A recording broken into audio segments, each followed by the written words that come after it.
Welcome to Health Diary. My name is Winnie Lubembe and we're coming to you from 4 Points by Sheraton right here in Hurlingham. Now, urinary tract infections affects 1 in 5 women in their lifetime.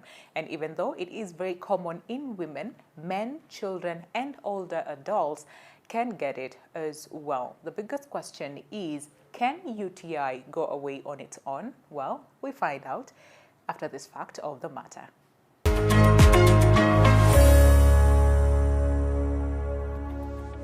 Urinary tract infection is a bacterial infection that affects the urinary system, including the kidneys, bladder, or urethra.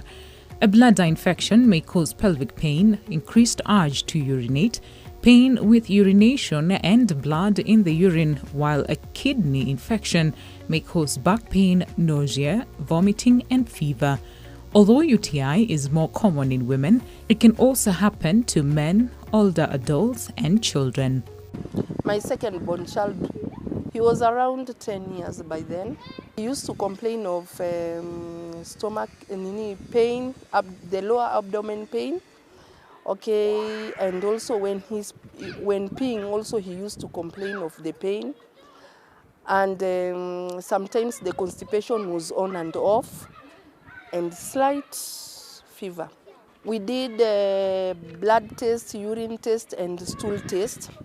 Blood test and the stool test turned to be negative, but the urine test came out positive with UTI infection. First, the doctor wanted to know about my son's habit on toileting. So I told him that there is a time my boy normally holds his poo and sometimes even pee, because he was not comfortable whenever he was going. And until he reaches home, it's when he will go to pee and poo. He was given antibiotics, painkiller, and drugs for constipation to flush out the bacteria. He took medication for 5 days. After 5 days, he recovered. No reoccurrence. He's doing great, I thank God. At least he was able to take the doctor's advice and also my advice. The doctor advised me for him to be taking a lot of water to avoid taking long to go pee and poo. Also, he also advised me that the hygiene should be observed. The gentle hygiene should be observed. And okay, because he's a boy also, he advised me that to be cleaning his foreskin so that a bacteria infection does not accumulate inside the foreskin, to avoid the accumulation of bacteria. I used the insurance cover. The parents should observe the hygiene. School children, they should be using bathroom frequently. Those babies who are using potties, the potties should be very clean and well disinfected. Another thing is that mothers should encourage their children to take a lot of water. Also, when a mother also discovers that the baby is these small children vomiting and having temperature, the mother should take the kid to the hospital.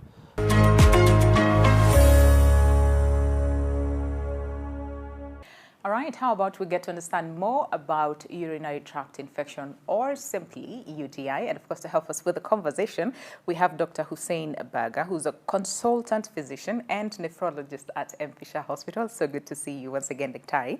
And we also have Emma Otieno, who at some point struggled with UTI. And of course, she's here to also share her experience with us. Thank you very much to both of you for coming by today. So, Dr. let's just start with the basics. UTI, we hear it on a daily basis, but don't really understand the intensity of the same. So UTI, what is it? We can first start by defining what the urinary tract is. And the urinary tract basically entails the tract where the urine is formed and all the way until we expel it from the body. So it involves the kidneys, the ureters, which are the pipes that come out from the kidney going to the bladder, The bladder is where the urine is stored, and then from the bladder, the urine is expelled from the body through the urethra. So this is what entails a urinary tract. Yeah. Now, when you talk about a urinary tract infection, it means that you can get, it's an infection that can affect any part of the urinary tract. But most commonly, it affects the bladder, what we call cystitis. If the infection extends to the kidneys, then basically it is termed as pyelonephritis. All right. So then who gets affected by UTI? So UTI can affect both males and females, adults, children, and even the elderly as well. But most commonly, it affects the young females, especially the sexually active females. Do we know why women are more at risk? One is the short distance between the anal verge and the urethra. So most of the pathogens or the bacteria that cause a urinary tract infection actually come from the gut, from the colon. And these bacteria are found around the anal verge. So the distance to travel from the anal verge to the urethra is much more Very shorter small, yeah. for a female as compared to a male. And then the urethra for a female is very short. So it is easier for the bacteria to ascend to the bladder and to colonize the bladder. It is more common in females who are sexually active because of the fact that the urethra is adjacent to the vagina. So during sexual intercourse, it is actually the bacteria are pushed up into the bladder. So that is why it's recommended that after sexual intercourse, a female is normally expected to void, so that to expel all the bacteria and the pathogens through the urine. Okay, and of course, before we talk about the causes, let's just speak to Emma. And you experienced UTI during pregnancy, right? Can we go back? So I never used to get UTIs prior to my pregnancy, but right through my pregnancy, I started experiencing the UTIs. And what trimester? At the second trimester. Second trimester, okay. Yeah, and my experience was horrible because it was extremely painful. Yeah. You're just going to pee and the discomfort as well. Just take us through your experience in terms of like the symptoms. It started with the itchiness, and then it gradually developed to pain on my lower abdomen. And when I went to my doctor, they took some tests and confirmed that it was a UTI. UTI. All right. And Dr. Ari, some of those symptoms, do we have instances where you might confuse it for something else? It can be confused with pelvic inflammatory disease because it presents very similarly. You'll get the pelvic pain or the lower abdominal pain. The thing that helps us to distinguish it is, of course, when you get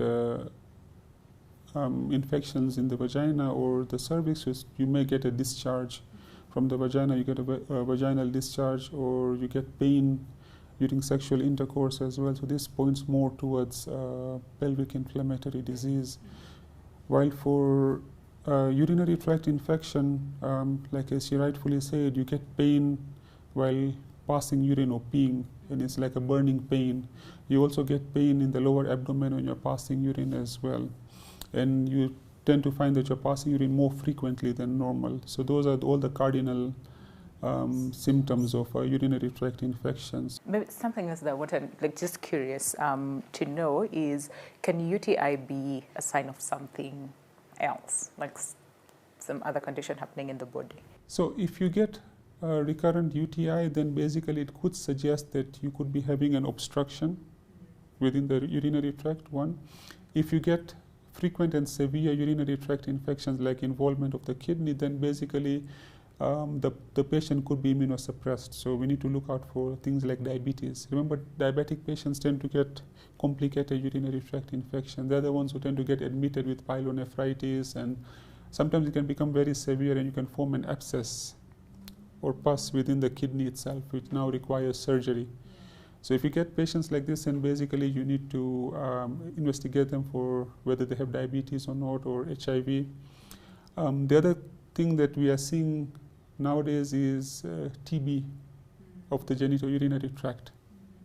So this is where the patient gets the urinary tract infections, and when you do the cultures, we grow nothing, and they keep on getting recurrent urinary tract infections. Then we have to start thinking about TB as one of the causes as well. and the specific tests we do for that as well. Are there men who are more at risk? Because we usually hear about UTI in women. In females, yes. So most commonly it is in females, and this is worldwide, but males can also get affected. More commonly it is found in the elderly males because of benign prostatic enlargement.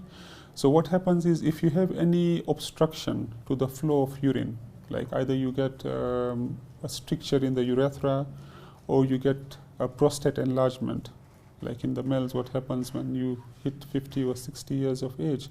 So what happens is the urine, I mean, you don't completely empty the bladder because of the obstruction. So some urine remains behind in the bladder. Now, urine is a very good media for bacterial growth. The other males who have abnormalities of the genitourinary tract, so those can also get recurrent urinary tract infections. People who have got kidney stones, because remember, kidney stones also cause obstruction as well. And in some cases, the stone also becomes a nidus for the bacteria to latch onto, and then it becomes difficult to clear. So then again, how does it look like its presentation in men? They would get a burning pain when they're passing urine. They would have increased frequency of passing urine as well. So it becomes very similar. Of course, there are some who only present with increased frequency of passing urine. And when you do the urine analysis, you find that they have an infection. All right, and before we talk about children, she talked about an aspect of pregnancy. So do we see a lot of cases of UTI in pregnant women?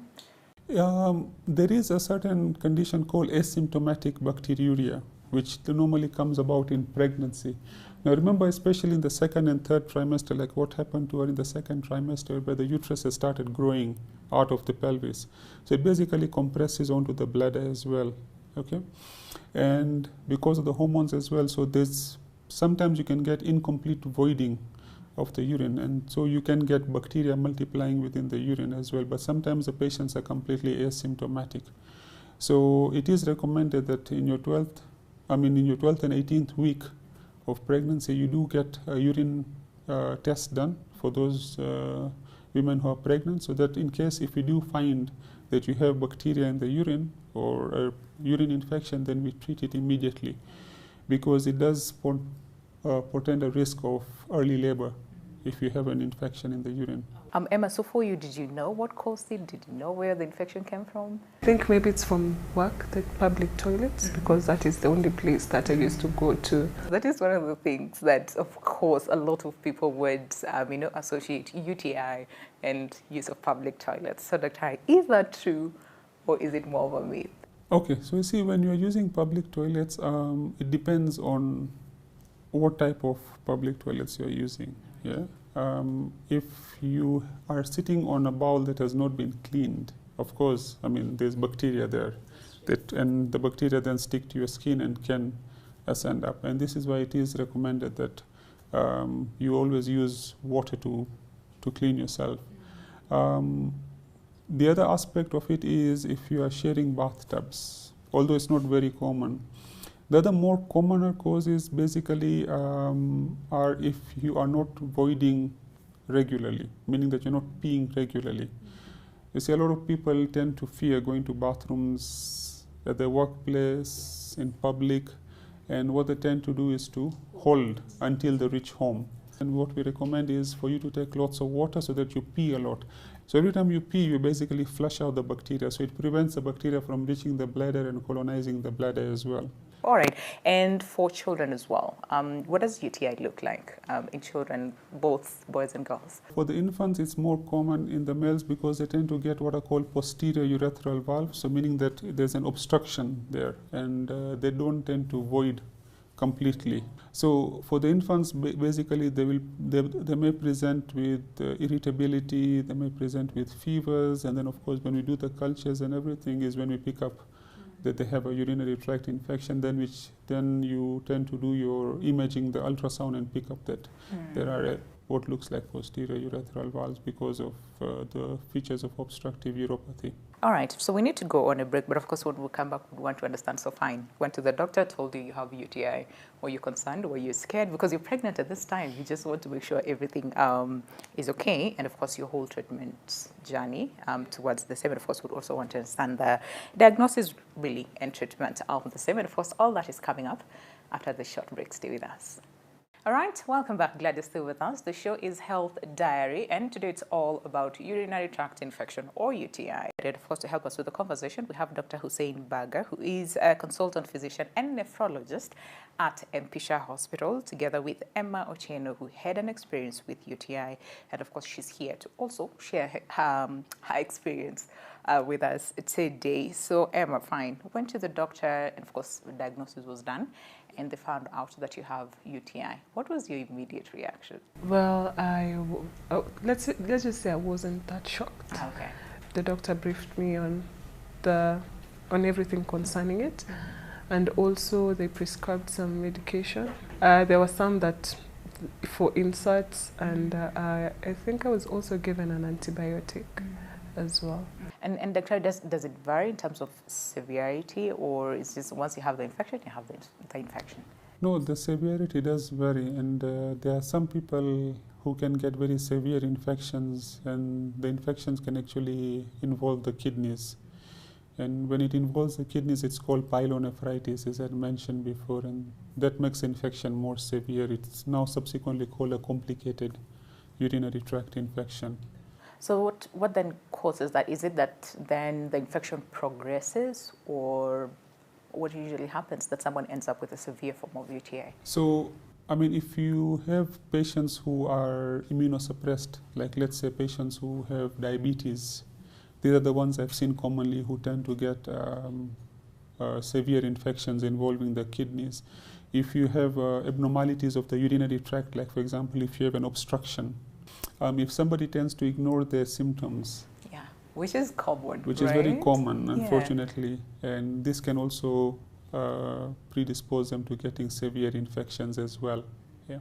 What do you think people ignore? Is it that sometimes we think that the UTI will just go away on its own, or we're scared to go to the hospital? It's multifactorial. Okay. People are scared to go to the hospital. People are embarrassed as well to go to the hospital to talk about urinary, that they have a problem with the urine or they have a vaginal discharge. People will think that, yeah, it will just go away. Yeah, so it's multifactorial actually. Yeah. And in some people, they don't even get the full symptoms as well. And then once it progresses to the kidney, what does that look like in terms of the presentations? Are the symptoms more severe maybe? So by the time it becomes systemic, yeah, then you start getting fevers, you start getting flank pains, that's the pain at the sides here. You might develop nausea and vomiting as well. Yeah. So then when it comes to the diagnosis process, what does it look like?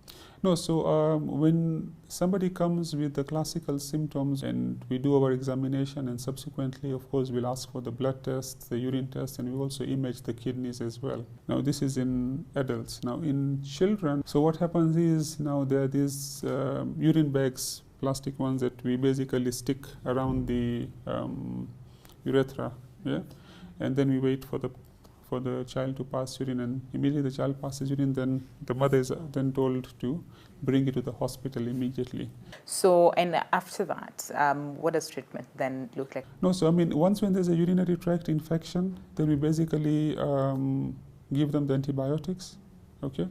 Of course, if it happens in the males, then we have to worry about posterior urethral valves, then we have to investigate for that and refer them to the pediatric nephrologists and urologists. For the adults, it's the same thing as well. Once when you pick up a urinary tract infection, most commonly it is bacterial, so we put them on an antibiotic. The course depends, depending on the medication that you're using. There are some treatments that you just take a stat dose, yeah, one dose, and it clears it up. There are some we treat for 5 days.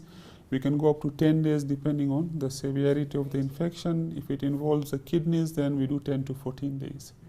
But for you, so of course, you can't remember, it was a long time in terms of how long you were on treatment, but did it clear completely, or Did you have like some case of recurrence? No, it never recurred.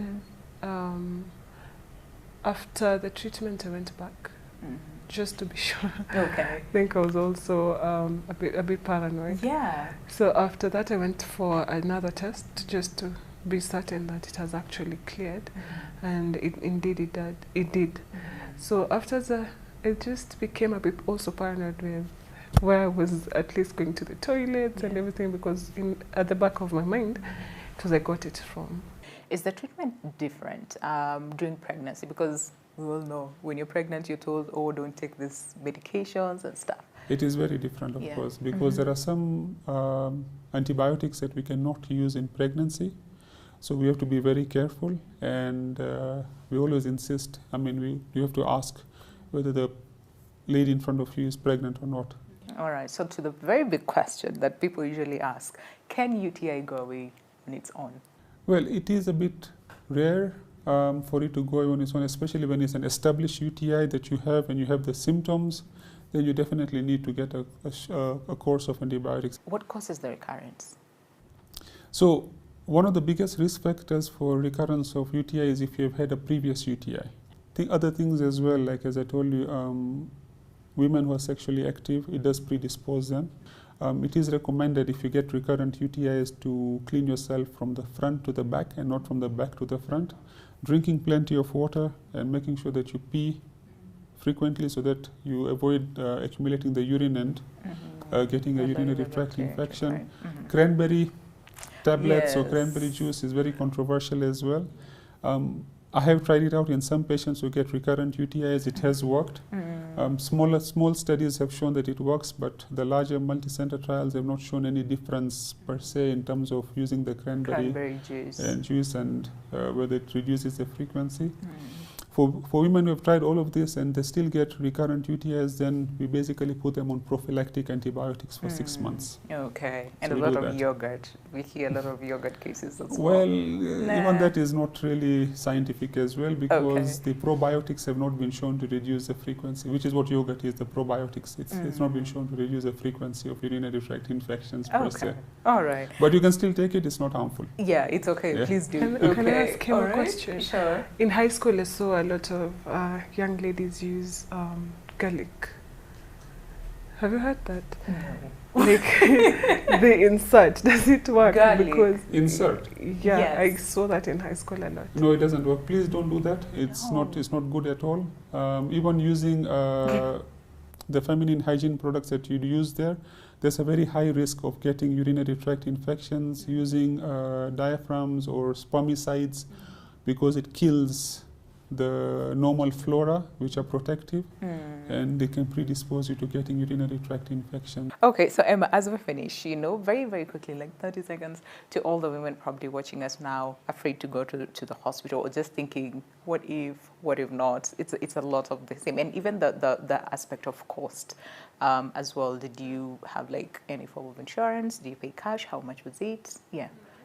So I had insurance from work, so that covered the cost. But I'd love to advise women that this is not an embarrassing topic. It concerns your health, and you come first before the embarrassment. So take care of your body, and just take the initiative to go to a doctor, talk to a doctor about it, and find the solution, because if you don't, it will come to bite you later on. Absolutely, absolutely. And of course, Dr. as well, when it comes to cost and the whole aspect of stigma, when it comes to UTI, what would you say? So if you are worried and scared and you stay behind with a urinary tract infection, and also if you are worried about the cost, it can become a complicated urinary tract infection. So something that will cost you, let's say, 1,000 shillings to treat and get rid of, ultimately then you end up getting admitted and spend thousands of shillings, isn't it? So it's better once when you get the symptoms, go and visit your nearest doctor, get a urine test done, get the treatment done, and you'll be sorted out immediately. Yeah. So is it covered by, let's say, NHIA for most health insurances as well? It is covered by all the private health insurances. It should be covered by the National Hospital Insurance Fund for the public hospitals as well. So it shouldn't be a problem. All right. Yeah. And of course, very, very interesting way to end the show right now. Just go to a hospital. basically what we're saying, all right? Okay, Dr. Hussein Berger, consultant physician and nephrologist at Mpisha Hospital, together with Emma Ochieno. We say thank you very much for both of you for coming by today. And of course, on that note, take a look at this health tip. This one, let me show you for workouts for shoulders. We have what we call dumbbell shoulder press. You can do it standing or seated. Hold it this way, bend your knees slightly, and then take it up and down. There's another one we call shoulder raises, front raises, and this is how it goes. Bend your knees just out, then bring that arm there. 1, 2, 3. With the same dumbbells, I'm going to show you what we call side raises, still for the shoulders. Side raises, you do it, it's here. This is what we call side raises. You can alternate it this way, do it single, or you do both arms. 1, 2. It's called side raises. We are going to do shoulder shrugs using this our barbell. Shoulder shrugs, take it up and back. Take the shoulders up and down, also for the shoulders. That is what we call barbell shoulder shrugs. Well, urinary tract infection is one of those topics that should be talked about because there is a lot of stigma surrounding the same. But from what we've learned today is once you notice anything wrong, please go to a hospital and get checked as soon as possible. Well, that is where we say goodbye right here on Health Diary. My name is Winnie Lubembe. Special thanks to 4 Points by Sheraton for hosting us. But if you have any other question, feel free to interact with us on our social media platforms. But until next time, adios.